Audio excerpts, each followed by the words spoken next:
हम दिखावे से भरी दुनिया में रहते हैं जहां लोग अंदर ही अंदर आपकी असफलता चाहते हैं, लेकिन सामने से ऐसे मुस्कुराते हैं जैसे वे आपसे बहुत प्यार करते हो।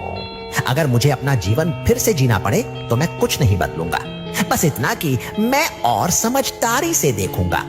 कई बार मेरी जरूरत से ज्यादा भलाई मेरे लिए मुश्किलें खड़ी कर देती है।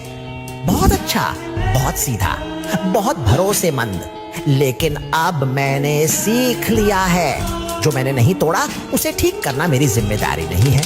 पहले मुझे लोगों को खोने का डर था,